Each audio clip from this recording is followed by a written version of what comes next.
What's going on, ladies and gentlemen, boys and girls? Salami Squad in the building. We got a video here for you today. A little Monday Night Football preview between the Minnesota Vikings and Chicago Bears. Little NFC North matchup here. I just want to break the game down quick, give our opinions. Overall, in the grand scheme, I like Minnesota in this game.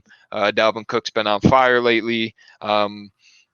Game's pretty much probably going to boil down to him. We all know prime time, first Cousins record, not very good. Tends to shrivel during prime time, which, he looks really impressive in those 1 o'clock games. But, yeah, you throw him on a Sunday, Monday, Thursday prime night. time, baby. Not the best quarterback, but still like Dalvin Cook. Couple arguments I'm going to make here is I like the Vikings going in because Dalvin Cook has been on fire. Pretty much this is going to come down to Dalvin Cook being able to score on that defense, and then Nick Foles in the passing game being able to score on defense. I like Chicago here a little bit more too because they've only let up, I think it's 5 or 6 rushing touchdowns on the season. The Bears, as of right now, have the worst pretty much rushing offense in the league. They only have about 83 yards a game. I think that puts them in the last. You mentioned something too. David Montgomery's out. I didn't know that. That doesn't help them really either. It's terrible. Exactly like you said, they're trash when he's in there running the ball. He really hasn't had much success this year.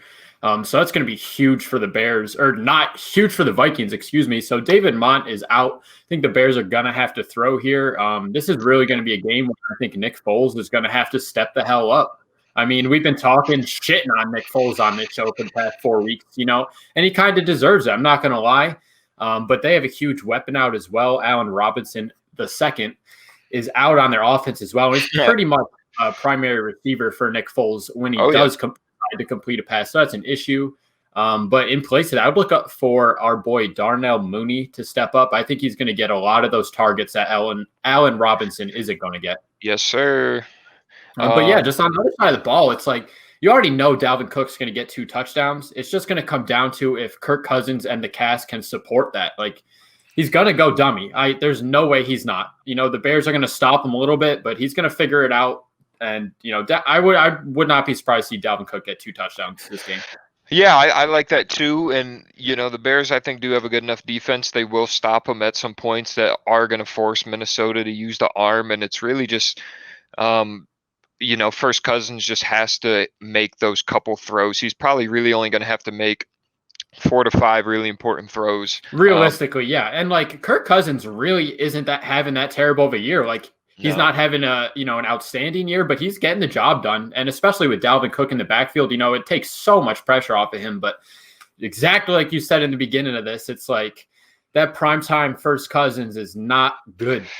Yeah, I mean, talking about Nick Foles too, this is the thing I've been saying about Nick Foles all year is, when he's the starting quarterback, he just tends to not perform when there's an expectation on him. I think that Bears-Bucks game was a Sunday night game to which he did look good in that performance. But I would almost argue that Nick Foles steps up to occasion where where Kirk Cousins always messes up in the limelight. Nick Foles is very willing to step into that. After 2017, that dude has no fear.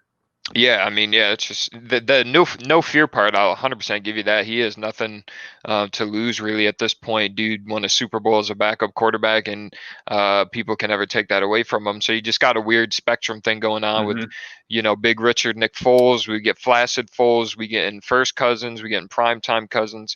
What are we getting? So yeah. This is supposed to be a shitty weather game too in Chicago. I love it. And going back to our show the other day, classically speaking, Minnesota is 4-20 in Soldier Stadium right now this fucking century. So it's like that's a bad trend for them. That is, yeah, I didn't know about that. So I like the Vikings in this game. Before we just end this off, we just want to go through the line here for the game, just a couple points, and give you guys our opinions. So the spread as of right now is Vikings -3.5. I like that.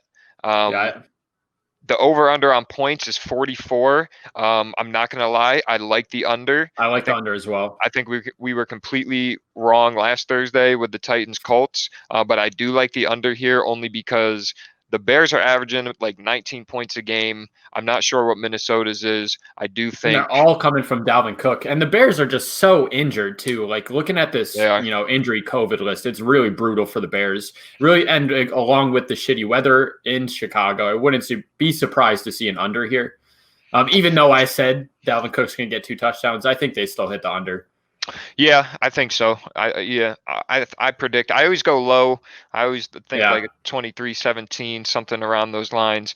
Definitely a couple touchdowns out of Dalvin Cook. Got to factor primetime into it, dude. Teams will step up Thursday, Monday night, Sunday nights just to get some points. Just another player prop to look out for. I was talking about Darnell Mooney earlier. The over for his receiving yards right now is 41.5. I'm betting the over on that. I think he's going to get at least 15 targets. I mean, that's extreme, but he's gonna be targeted heavily. I like that. He should have a good game. I expect a big game out of Irv Smith there with the Minnesota Vikings.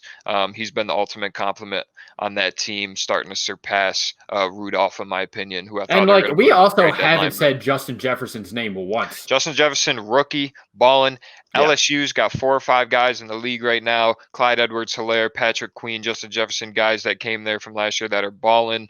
So, yeah, big props up to Justin Jefferson. Is honestly in the conversation for Offensive Rookie of the Year.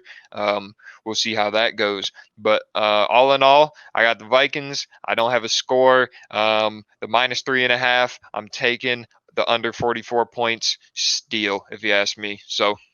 Yeah, I'm with you for the most part there. I think this is going to be a tight spread game. I don't really think one team or the other is really going to blow the other one out. No. Just in that prime time, especially home game for the Bears.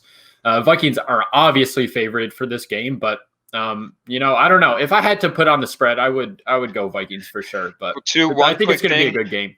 Vikings are 5-3 against the spread this year.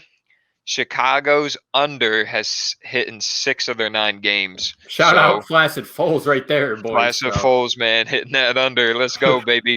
All right, though, that was a little Monday Night Football preview for y'all. Vikings, Bears, the meat pack. Get the fuck out of here.